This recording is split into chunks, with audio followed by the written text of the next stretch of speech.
right, looks like we have enough to get started. Thank you so much for joining us, everybody. My name's Claudia. I'm the Content Marketing Manager here at Proformex, and we appreciate you taking the time out of your day to join us for this live roundtable discussion. Before we get started, I do just want to review a couple housekeeping items with you. You'll notice that you're in attendee mode, so you can't turn on your video or ask a question verbally, but we do encourage you to use both the Q&A and the chat functions at the bottom of your screen if you do have any questions for our panelists today. Additionally, this session will be recorded, so we will share that recording with you roughly 24 to 48 hours after we conclude today. With that being said, I will hand things over to our moderator, Kelly Lytle, the VP of Customer Experience here at Proformex.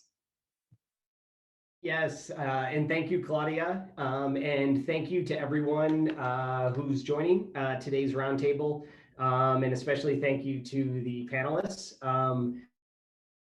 We are really excited to be here. I think the range of knowledge, the range of expertise, the range of experience, and even more importantly, the range of perspectives that we've gathered with this group will be incredibly meaningful and incredibly impactful to how really we're thinking about, and the industry as a whole can be thinking about the community effect of Inforce management.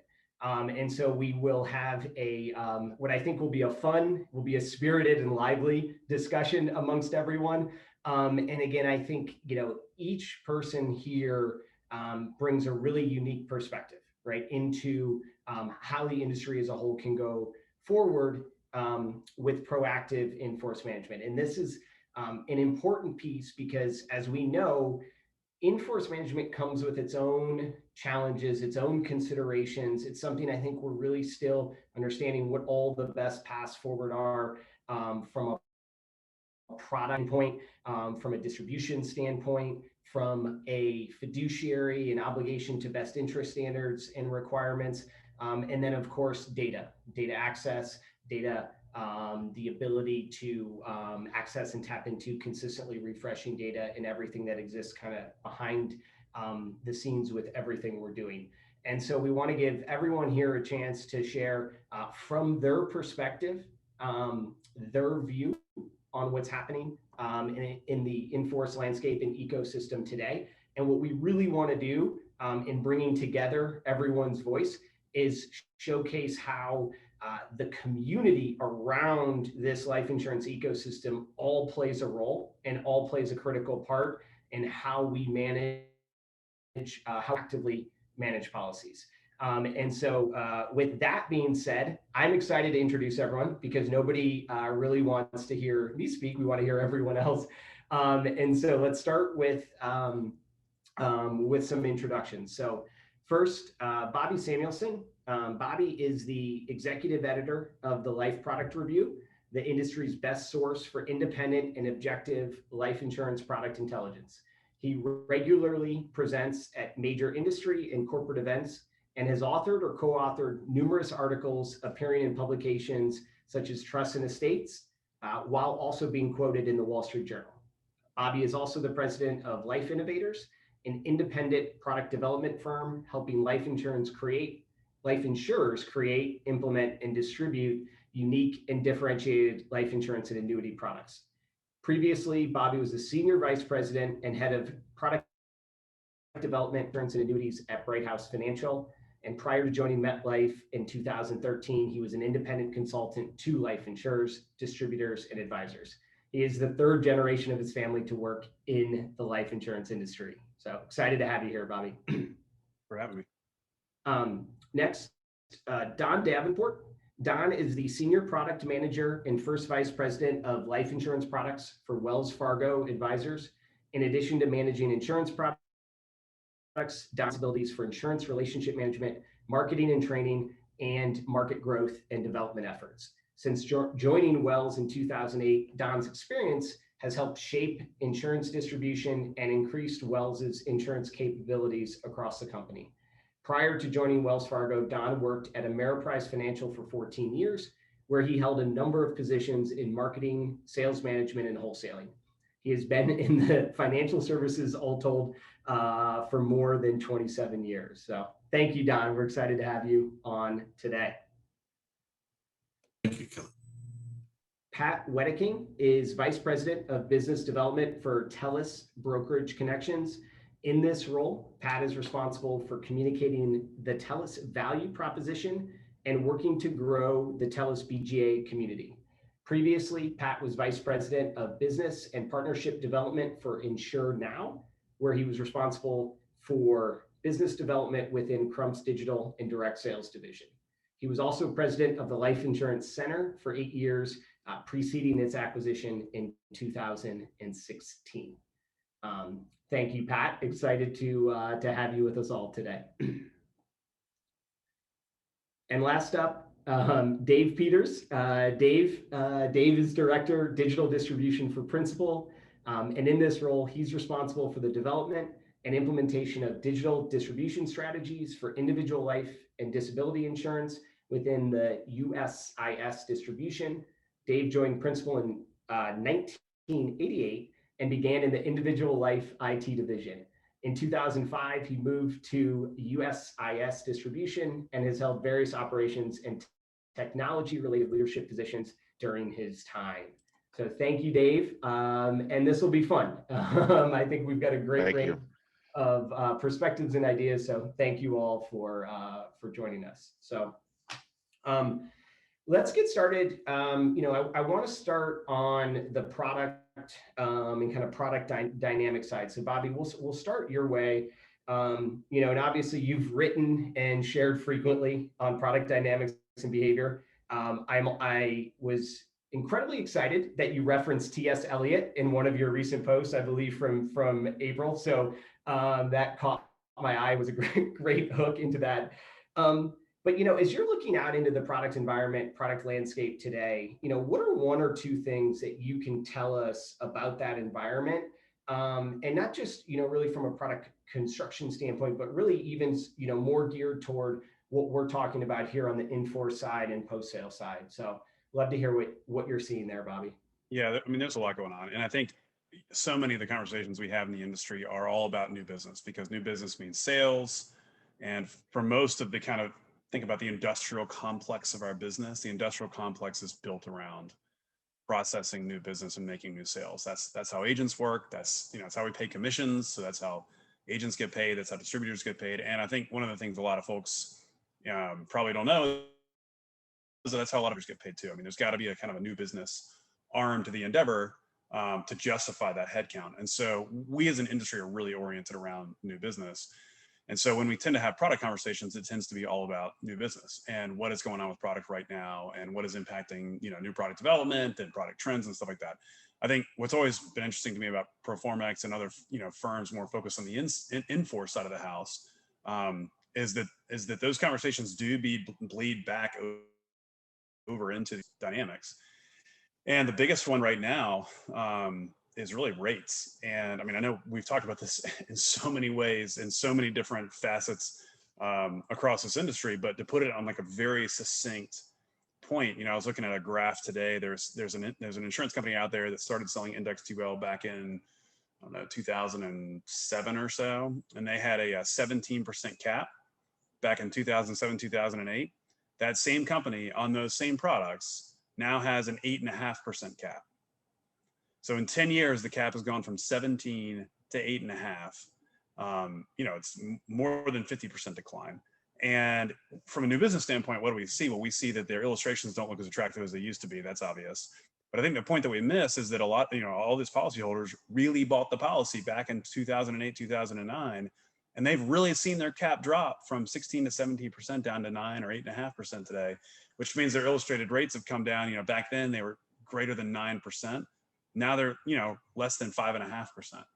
So this is a dramatic shift in Inforce policy. I think, one of the things I'm seeing across the board is just the fact that if clients aren't having regular reviews, they may have seen the cap drop, but they really don't understand the impact of their policy until somebody sits down with them and actually shows them an Inforce ledger. And that's when they kind of have this aha moment that, wow, this kind of deal that has fundamentally changed. And so if you kind of think back over the past decade of what we've sold in the industry, a lot of it was really sensitive to rate. A lot of it was really sensitive to caps, illustrated rate, illustrated rates. And so now in a low rate environment where caps have come down, there's a lot of pressure on option pricing. So caps have come down as option prices have gone up. Portfolio rates are down, new money rates are down.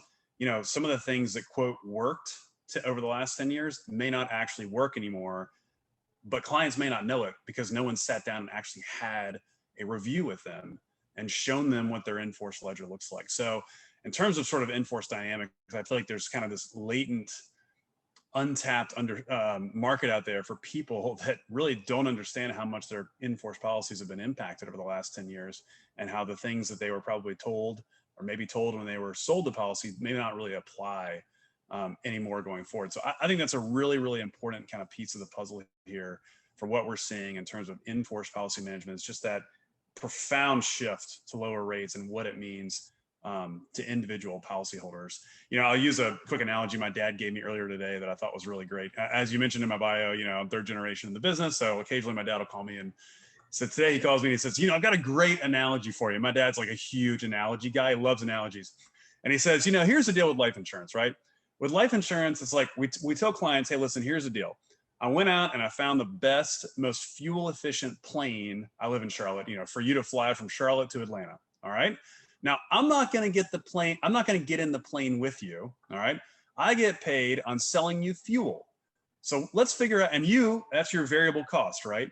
Let's figure out how to put as little fuel as possible into this plane to make sure you just make it to Atlanta based on the headwinds and tailwinds that are going right now, based on the speed you want to run, based on the altitude you're going to fly, based on the plane we're flying. And we're going to get it just down to the very last penny so that you run out of gas right as soon as your wheels touch the runway, assuming that everything works on your flight to Atlanta exactly the way that we've specified it out here. Now, by the way, again, I'm not going to be in the plane with you. We may not even have any conversations after you take off, but I'm going to get it down just enough to save you that little penny so that your wheels touch and you're out of gas and you made the most efficient flight to Atlanta possible. And he said, you know, if I sat down with a client and explained it that way, how many of them would want that deal? None of them would want that deal. They'd want to put enough gas in the tank to make sure that they made it to Atlanta if the tailwinds flip the headwinds, if, you know, there's a storm they have to go around, if the airport shuts down and they got to land somewhere else. And I think in our industry, we skate on such fine margins so often. We basically load people up with just enough gas in the tank. And what has happened over the years, all those tailwinds have turned into headwinds. And now we got a bunch of clients flying planes without enough gas in them, and nobody's told them. And so I think that's the community impact of this is, hey, we all make money on the new business side. That's how our business kind of operates to bring it back home. But the reality is our reputation and our real clients are built on their Inforce experience. And we can't be loading people up with just a, you know, drop in reserve on gas. But the ones who are already in flight, it's incumbent on us as an industry to let them know where they are and to help them do what they can do to make sure they land the plane properly. So I think that's kind of where we are from an Inforce standpoint. Again, the last 10 years has just totally changed that game. You know, maybe in the next 10 years, those headwinds flip back to tailwinds, but for right now, we got to assume they're going to be headwinds, at least for the time being. Yep. And Kelly, am I allowed to ask Bobby a question? You are absolutely allowed to. Yep. Hey, curious, Bobby, if you're hearing anything. You know, there's been quite a bit of discussion in the industry over the last, 5, 6, 7 years about a transition from the kind of the heaped compensation structures to more of a levelized. Yep. And by its very nature, that will put more focus on the Inforce service of policies. Just what you're hearing there and any insights. Yeah, I mean, it's a great point. And what I'm hearing is, yeah, companies are finally coming around. I mean, we did a product like that at MetLife. Companies have talked about it for forever. This heaped comp is the model that we work off of. But I think it is starting to change. I mean, you look at what a couple of companies have done recently with more RIA focused products. There's a couple of companies coming out with those and they're all fee-based design. I mean, they're designed to have asset-based fees being pulled off of them for more kind of the RIA type market. Because RIAs aren't like the scenario that I outlined, right? They actually get in the plane with the client. They're paid on performance. They're paid on assets under management, and so and they're there main process. That's how they continue to justify the recurring fees. So I am optimistic that we're starting to see the very beginnings of a shift, and I think Section 7702 is going to help that along because that's changed comp, obviously, and target commissions. But is it going to come fast? No, it's not going to come fast. It's going to take a very long time to make that change towards the service. Well, as the guy representing distribution, I'll lodge my objection here. Yeah, shoot. But the fact is, you know, we all know about the insurance gap in the country, right? That we don't have enough insurance, and that's really because the army of people selling insurance is smaller, and is they're not making enough money, right? 8 out of 10, 9 out of 10 people don't make it 10 years in our business, something like that.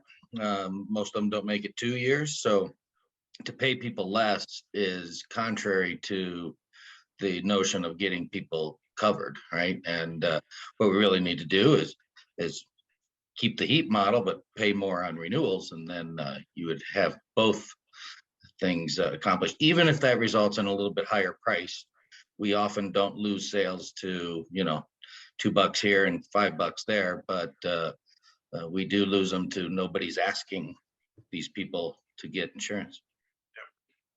Yeah. And you know, I think that's a great segue. Don, I'll turn the attention your way, and obviously your lens in the institutional space with Wells Fargo, and you know, I'd love to hear, and I'd love for you to share a little bit, and obviously everyone, you know, please, you know, comment and ask questions afterward.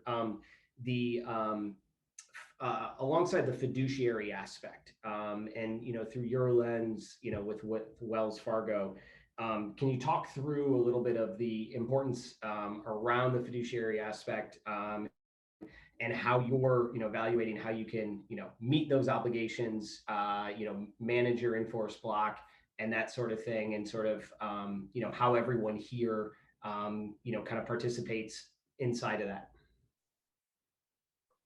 Yeah, sure.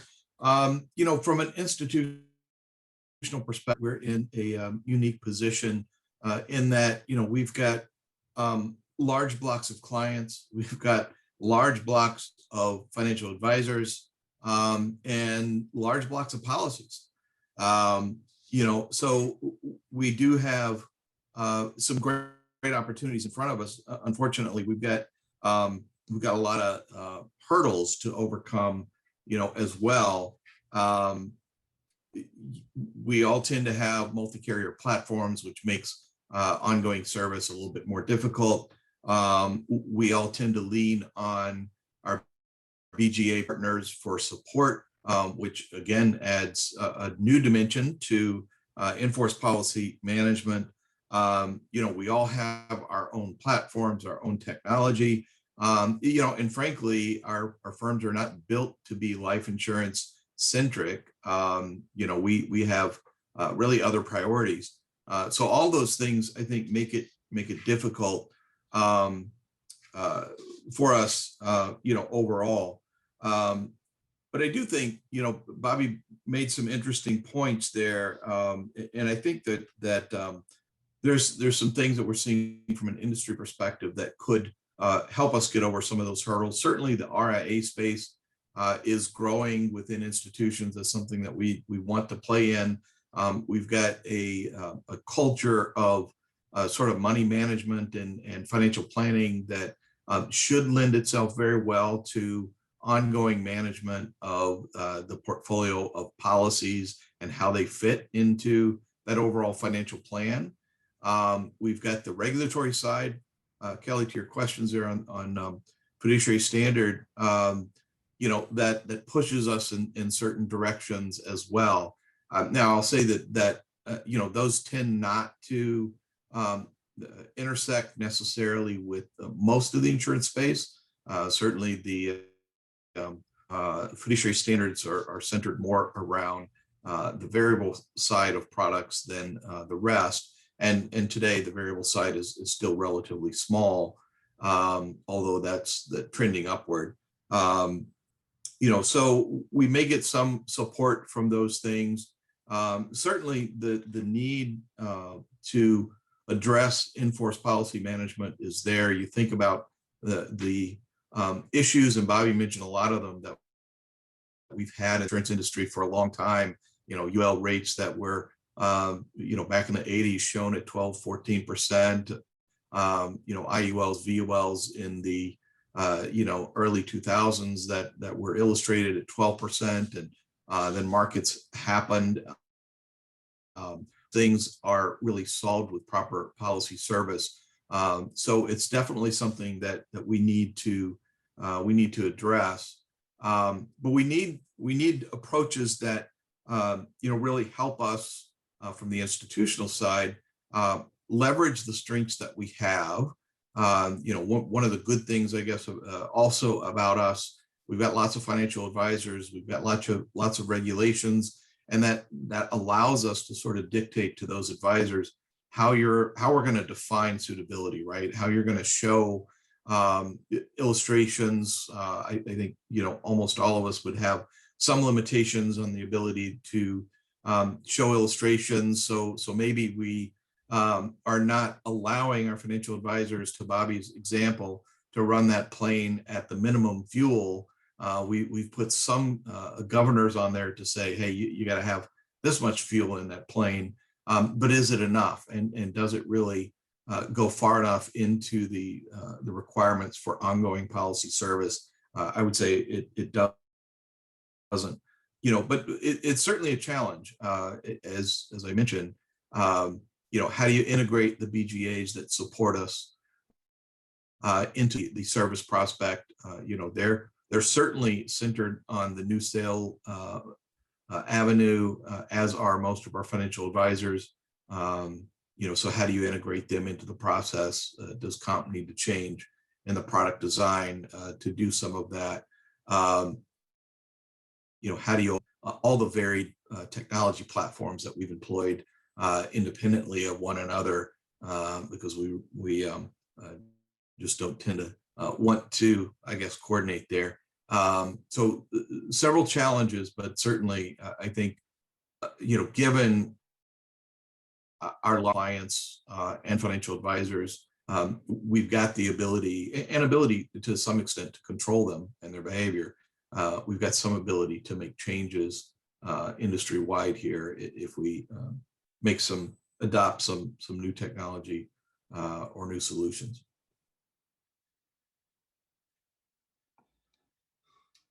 Awesome. Thank you, Don. That was fantastic. I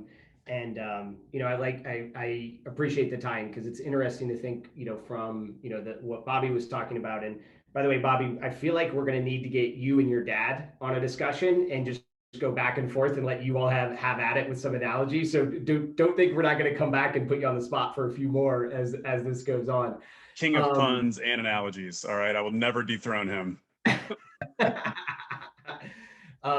But I loved, what you said there, Don, of talking about, the obligation, on the lens, institutional side, and what products or, what you were offering, right? And, how that connects into what Bobby was saying in his plane analogy. But again, it's all of these systems that are working together and need to be functioning, because as we know, once a policy is enforced, so many different dynamics are at play, and those are going to have an effect on that policy. And to Bobby's point, right, if you're not evaluating it, who knows what you're missing, right? Because what's been illustrated is going to change, right? If there's one thing we know. So I thought that was a great connection.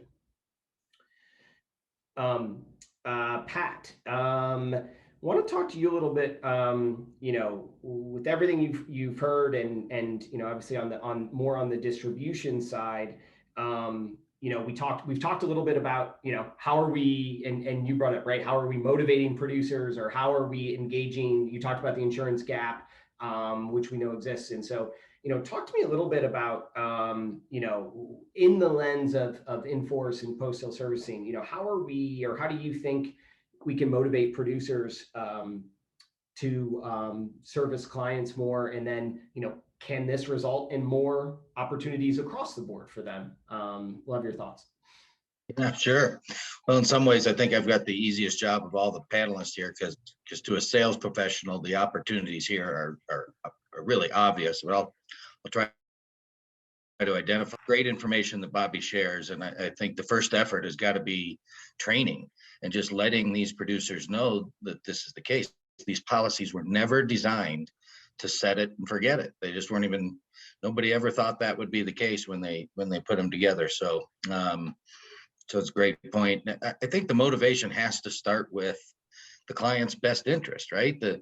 Clearly there's this is something that helps our customers, and the opposite's probably true, right? So not doing it, hurts our customers. So client best interest can be a foundation to the motivation to do these regular checkups, I think.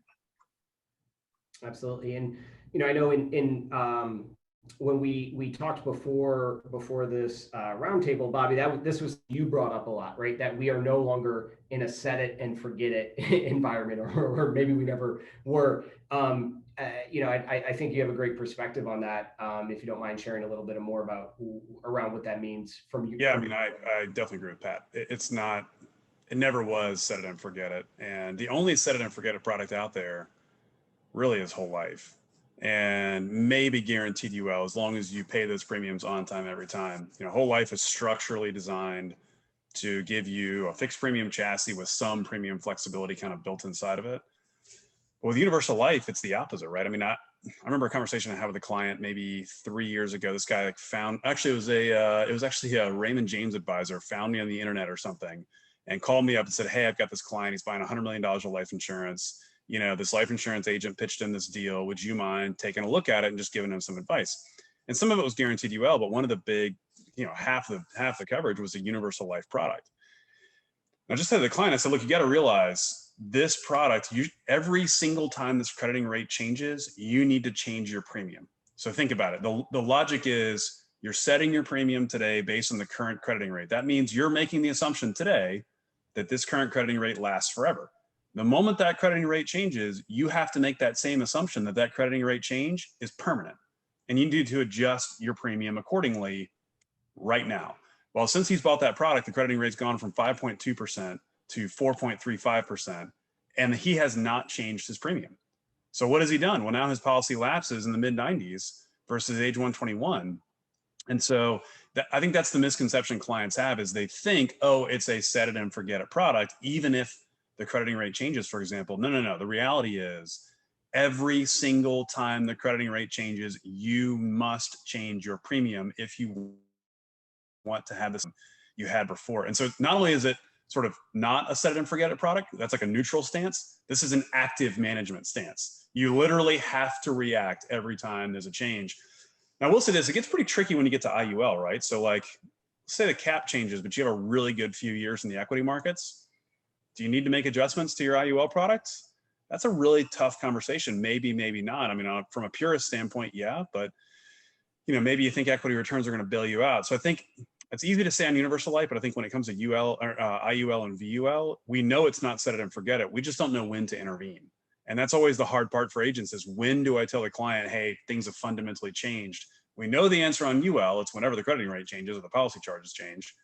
But on UL or IUL and VUL, it's a little bit trickier. It's a much more nuanced conversation, but no matter what, look, set it and forget it is dead. So we cannot sell products that way. We can't talk about products that way. We have to talk about it as an actively managed product from start to finish all the way through. Yeah, I obviously, agree and think that's a great point, and we'll get to it too a little bit, because I think one of the keys behind that is data and data accessibility, right? Because if you think about other quote unquote actively managed assets, securities, investments, whatever they may be, right? Data access and being able to see what is happening on a regular basis is so paramount. Yeah.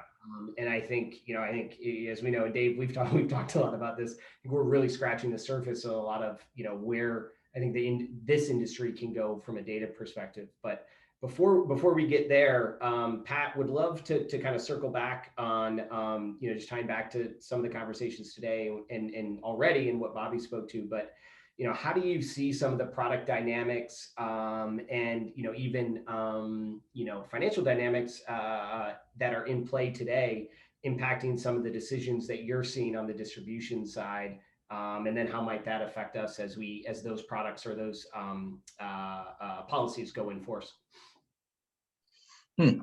Well, it sure is a constantly changing world with the dynamics Bobby's talked about. So periodic review is important. I think new product designs appeal to clients who may have older policies with higher costs of insurance, or the absence of guarantees, more flexibility, or just different types of policies. I think at the core here, we got to understand that visiting a client on a periodic basis is good for business, right? A young family may have term insurance, and now they're with more resources, and a permanent policy is more appropriate.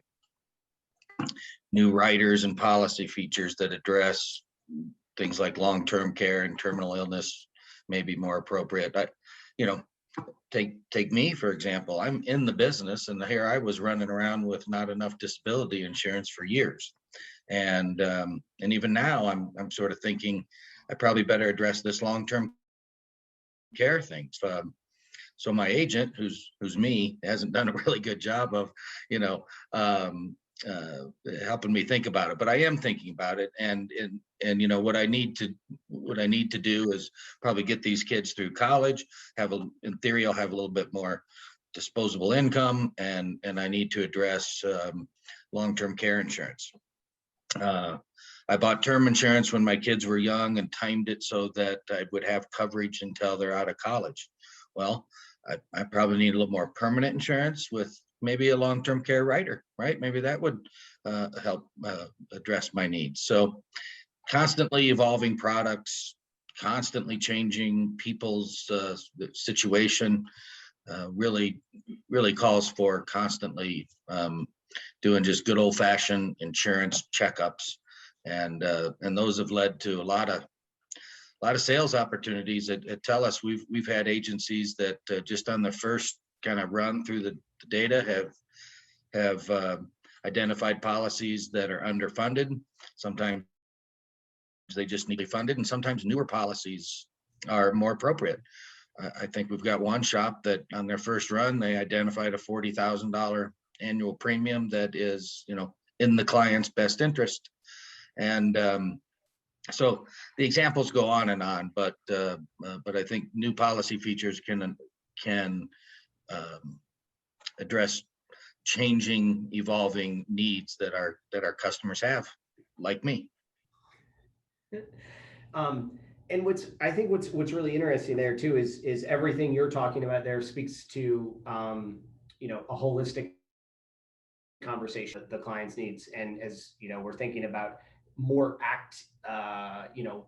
active management or a more actively managed product, I think that fits in with the rest, part of that holistic policy owner consumer picture, right? What else is happening around everything in their life, and how are all of these different assets that are being actively monitored working together to provide the best financial picture possible for that policy owner? Which is a great point to take us. So Dave, we know all of this really starts and ends around data, data accessibility, data visibility, all of those things. From your lens at Principal, can you tell us more about how you're approaching data and making that data accessible to more parties, and how that can how you see that working in the best interests of everything we're talking about here? Absolutely. And I can't start without echoing the comments of my brethren here on the call around the set it and forget it thing, because it hasn't been mentioned yet, but oftentimes life insurance is purchased where maybe the death benefit is an ancillary benefit, and the one of the main reasons of the purchase is asset accumulation for a future goal, those kinds of things. So especially Principal in our focus in the small to medium sized business market, a lot of times the insurance benefit is kind of an ancillary benefit. So that set it forget it thing, just those days are gone. So in that vein, we've seen especially in the last 24 to 36 months, from our distribution customers, primarily financial institutions and BGAs, just a very heightened, renewed interest in servicing Inforce policies, and having access to the data, being able to help their advisors, better service those plans. In many ways, this is I think showing that those distribution entities, BGAs and institutions that are more forward thinking and thinking about support and services that they can provide their advisors and that their advisors can provide their customers to do a better job of managing and monitoring what that customer originally purchased. So, seeing a great movement, and from an insurance company perspective, we love to see that. We together all want to have a happy customer that achieves their goals that they intended to when they purchase, or as their needs change, make the appropriate adjustments when those needs change. And as many carriers, the complexity and diversity of the distribution entities that we work with is, I'm going to call it a bit of a nightmare, because there's just a large number of entities, all with their own priorities, structures, processes. I am personally, a very strong believer in standards. And there are a couple of standards out there that kind of help the insurance business. They're great frameworks, but they're not a be all end all, at least not yet. And those are things that we as an industry need to continue to work together, so that we can manage not only getting the data in the right hands to the right people at the right time, but to do it in a manner that's efficient for all of us involved. So, the complexity of trading partnerships just continues to grow, and we've got to be smart about how we do this. And at the end of the day, when you look at that Inforce data, I often say there's gold in that data, not only from an advisor perspective, but for the customer. There are, you can start with the simplest things in looking at Inforce data around, birthdays, retirement ages, address changes, Benny changes, those kinds of things that should be a flag to somebody that there's a life change that's already occurred or one that's coming, and that there needs to be a conversation with that customer, because they may have originally purchased, that product for a reason, and maybe those needs have changed. But whether it's more insurance, less, we'd like it to be more, but there's really gold in that data, and we as an industry, I think we've just scratched the surface, just started to scratch the surface of what's possible. And I know many of the big data and data analytics have been a hot topic now for 10 plus years, but I think most of us have really focused on that new business underwriting, that kind of process, and we've just begun to start to scratch the surface of what this means from an Inforce and a service perspective. Yeah, and I think I know one thing, and this is near and dear to my heart, but and I think everyone here would appreciate just a little insight. Dave, can you walk us through some of the challenges that you have, at Principal, to making that data accessible? Because as we all know, it's not as easy as anyone would want it to be, or it would seem. But I'd love if you could kind of just, to the extent you can, walk us through that a little bit. Yeah, there's really two very large challenges, and I suspect the vast majority of insurance carriers would have the exact same issues.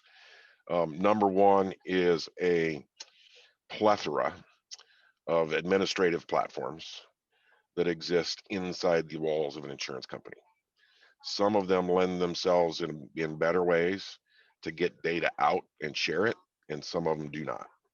So really, being able to reflect the entire book of business sometimes is limited by the technologies, and most of them are dated and antiquated, that make that a challenge. So I think most companies can get over most of that, but that is a pretty significant internal challenge.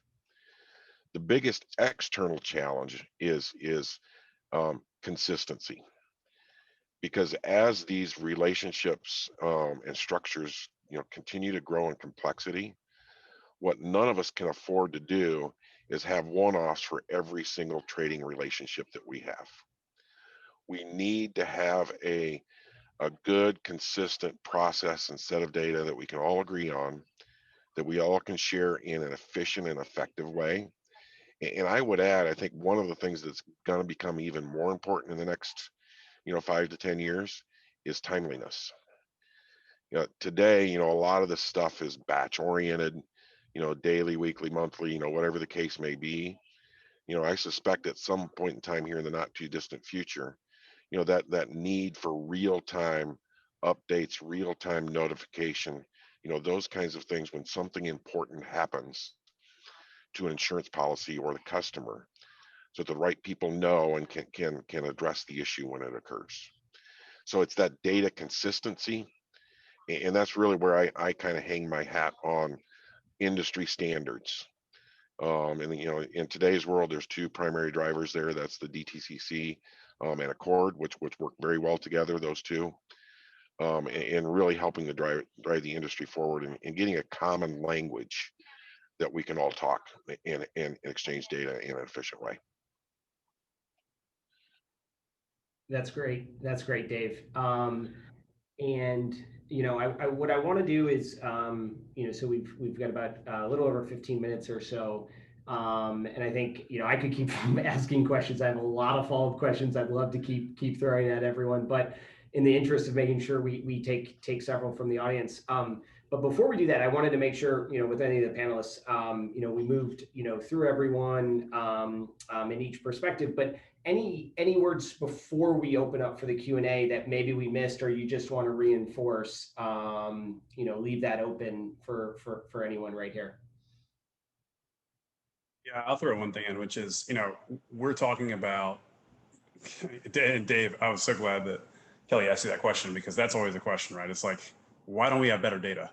Well, it's because, and I remember when we were at Met, we had systems that were like DOS-based policy admin systems trying to integrate. It's just old. It's just old stuff. And, that's a real challenge. But I think some companies, I'd say Principal is certainly in this camp, have really taken it upon themselves to offer right here, right now, for new business, sort of the long-term guarantee of better policy management. Like, hey, if you come on now, we have systems and processes that will make it easier for you to administer this policy going forward. Johnny Hancock's done a great job with this, with their LifeTrack deal.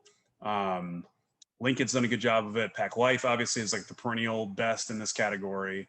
And I think sometimes you kind of, and I've said this on a Proformex podcast or webinar before, but I'd rather have a bad policy well managed than a good policy poorly managed.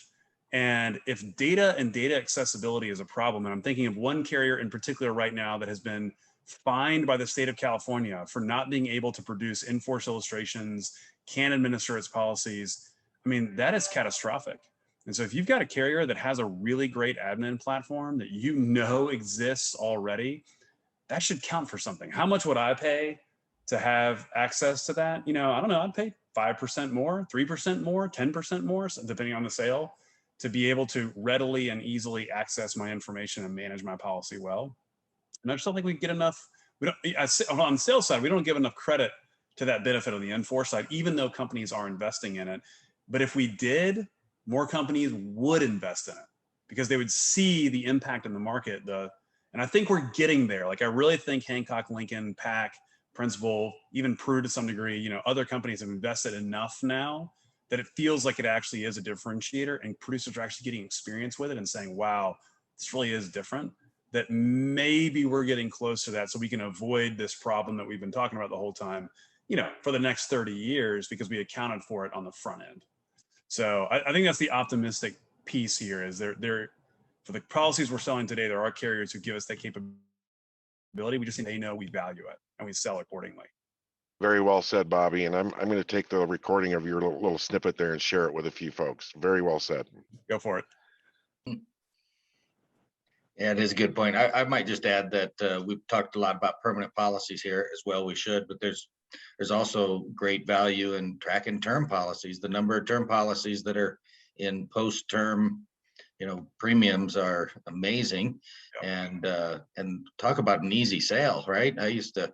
When I started selling high volumes of term insurance, one of my friends who was more of a permanent insurance salesman. He said, would you just paint the world in term insurance, please? Because those become the very best prospects for me to sell permanent insurance, right? Yeah.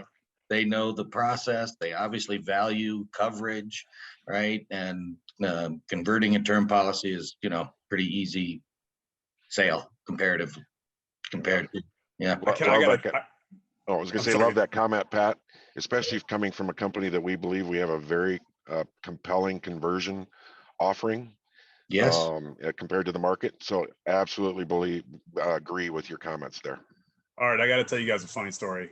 Pat, Kelly, do you have a minute for a funny story on term conversions here? Of course. Okay, so As long as you don't contradict what I just said. No, not right. at all, Dave. No, All you right. guys are great with this. But no, this is a funny MetLife story. So the executive shall remain unnamed, but I was in a pretty high level meeting with some pretty high level guys at Met, and we were talking about term conversions and post level term. And we were sort of saying, like, who in the world would pay into the post level term period? Like somebody who just doesn't know what they're doing, isn't managing the policy. And we're just kind of ripping on this scenario. We're saying, look, if advisors are doing their job, they're converting these things. If clients know what they're doing, they would never end up in this situation. That, this is just an evidence of the failure of the process if people are in the post-level term period. The dirty little secret, by the way, is that that's where companies make all their money in term insurance, is in the post-level period. So it's this dynamic of only bad situations will lead you there, but that's where the companies make the money. Anyway, that's not the funny story. The funny story is that afterwards, an executive, again, shall remain nameless, pulled me aside and said, how do I know if I'm in the post-level term period? And I said, well, did your bill go up a lot last year? And he goes, yeah. And I said, well, dude, then you're in the post-level. And he was a product executive at MetLife. And he said, well, then I'm in the post-level term. Why? Because he wasn't paying attention to his policy. He didn't know how to manage it. And he didn't have an advisor.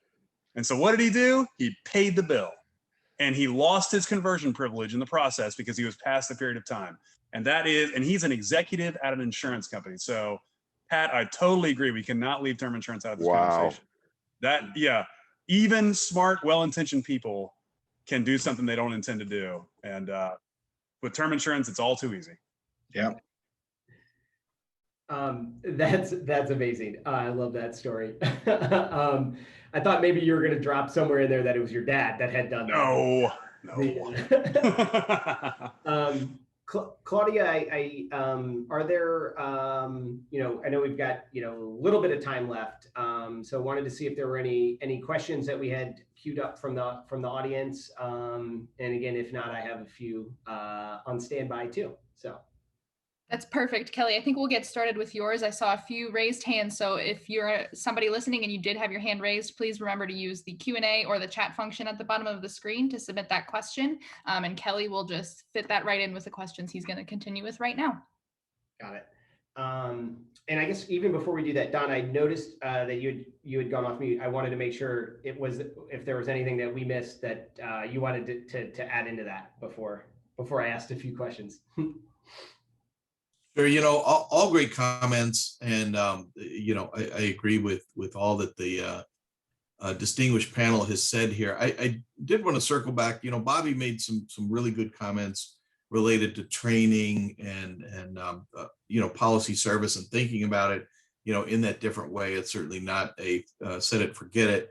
But we've got to, from our space anyway, in the institutional world, client service and ongoing help support for that client on the rest of their portfolio is a no-brainer, right? And they've got all kinds of tools to support them. So when the market hiccups, man, those financial advisors are on top of clients, talking about the impact to their overall portfolio and ultimately how that impacts their goals.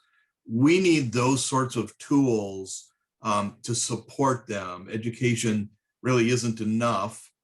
It's great that they understand how to have the conversation as good as Bobby, but boy, we've got to put in front of them tools that make it really easy. We've got to make the process for doing so really easy. Goes back to what Dave was talking about in terms of some of the data consistency and those sorts of things. We've got to support the field force by making it just as turnkey as everything else that they do for their clients. That's yeah, Don, that's a great point. Actually lines up almost exactly with a question it's going to pose. And so, Don, in terms of, talking about the need for more than just education, right? Education is great, training is great, but being able to have the right tools and the right resources in folks' hands at the right time.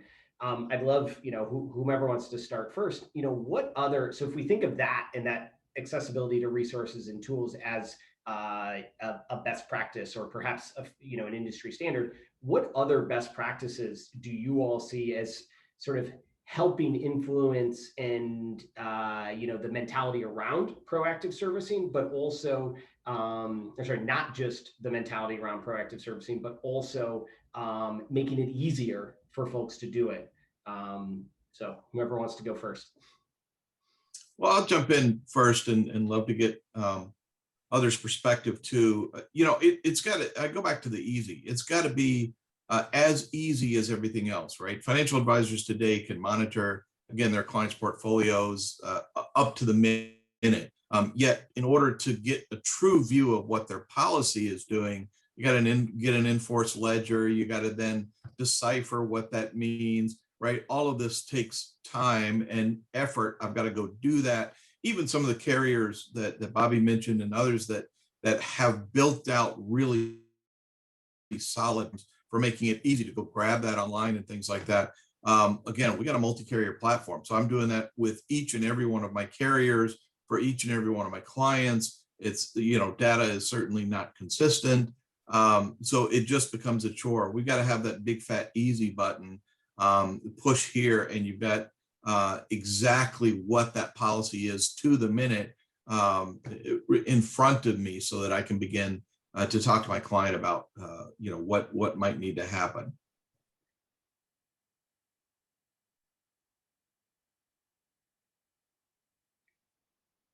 Anyone want to follow up just in terms of other best practices? Carry forward Don's points. I couldn't have said it any better than Don did. That easy button too, Kelly. I need to work on that. Yeah. You get it. It's just going to be the whole site. It's just going to say easy. It strikes me that maybe one of the ways to make it easy, I mean, it's a great point, and I hadn't thought of this before, but I guess you might want to integrate with certain agency management systems and even CRMs, right? Correct. Yeah. And that's the purpose of our discussion, but data is the key. And to Don's point, many of you work with multiple carriers, multiple distributors. The more consistency we can get in those exchanges just benefits us all. Exactly. And I think Dave, you touched on this. Don, you touched on it as well. And I think it exists at the core of a lot of what Pat and Bobby have said too, of just how what's the velocity of refresh around that information? Is it, Dave, I think to your point, moving from a world that exists in batch updates to a world that is, seamlessly providing that information. And, sort of look at it, it's not happening tomorrow. It's not going to, it's not happening by next year or so, but how do we get on that path, right? How do we get moving in that direction with as much of the ecosystem and industry as possible to make it easier so that, all these policies that are going in force now are benefiting from that ease. And then everything that has been in force for 5 years, 10 years, 20 years, whatever the case may be, can also benefit from it, even if it, needs serious remediation or course correction. I mean, let's face it. The nature of the consumer has changed, and whether you like it or not, the internet and the big players on the internet have changed customer expectations. The willingness to wait days, weeks, months to get an answer to a question, those days are numbered. And just the very nature of the customer base has changed.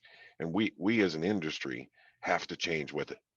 We have to get to a place where we're building towards some of these capabilities that give you the information when you need it in a way that makes sense, that you can act on, whether you're the advisor, the BGA, the customer. And so our markets are changing, and we have to be there with them and help manage that as we progress forward. Damn millennials. Yes, exactly. Exactly. I have 4 20-something-year-old sons, and they are just they're pushing me every day. Even though I'm a digital distribution guy, they are so far ahead of me, and their expectations of what information means, what service means, what response means is just so different than what I grew up with. And Pat, to your point earlier, right, around the insurance gap, right? How do we as an industry meet those evolving needs and meet those changing needs? Because that is, that's both a great opportunity, but also a great need. So I think that's a great point. So we are right at time, Claudia. If there are no audience questions, then we can kind of put a wrapper on everything, but I want to make sure we didn't miss anything if something did come in. I think we're all set, so sounds like time for some closing thoughts from everybody. Yep.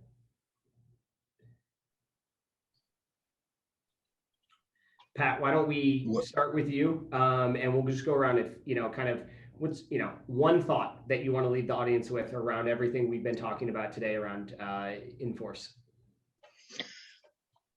A lot of sales opportunities with Inforce policy management.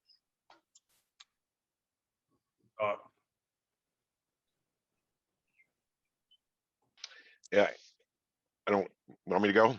Yeah, I was just going to say, as we progress in this space, and again, I'll just reiterate, I think we've just scratched the surface. We all have to work together as an industry to find ways to make this efficient for everybody involved, and that's going to require some collaboration and changing our offerings to make the most of what we've got in front of us.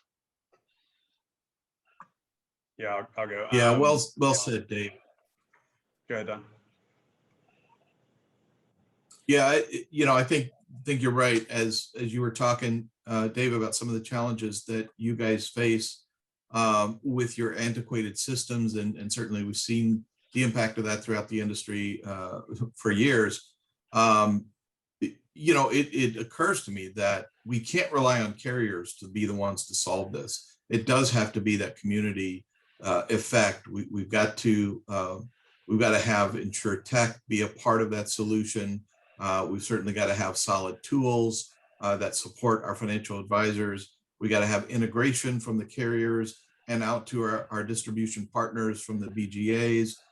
So it certainly takes a community approach, I think, to get a viable solution here. And well said. I don't think I have a lot to add here. I guess the only thing I'd say is I agree. It is a community impact. And maybe my little catchphrase will be, every rate change is a client conversation that you should have, whether you want to have it or not. So that is the mandate on us as a community to take care of our policyholders. So when you see new stuff for new business come through, that ties back to Inforce conversations that you got to have, whether you want to have them or not. That's a great point, Well Bobby. Oh, go ahead, Don. No, well said. Yeah.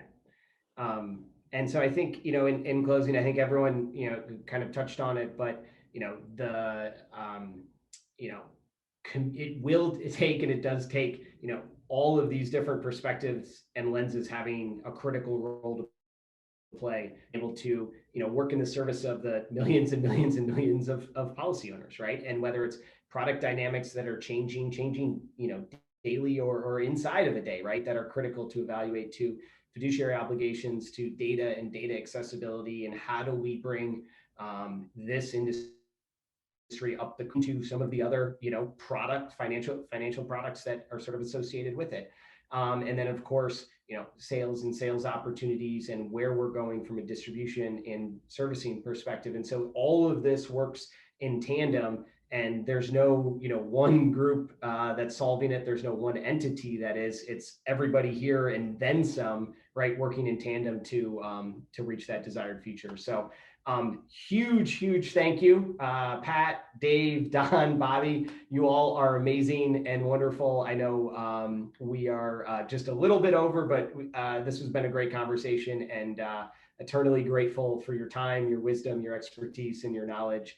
And thank you for everyone, to everyone who tuned in. Hope you walked away with a lot of great nuggets. And if you have any questions or need anything, please visit us at Proformex. And always happy to talk. So thank you. Kelly. Thanks, Kelly. Kelly, next time I get on a plane, I'm going to make sure they're not working for Bobby's dad. So, all right. A great way to end. That's a good one, Dave. All right.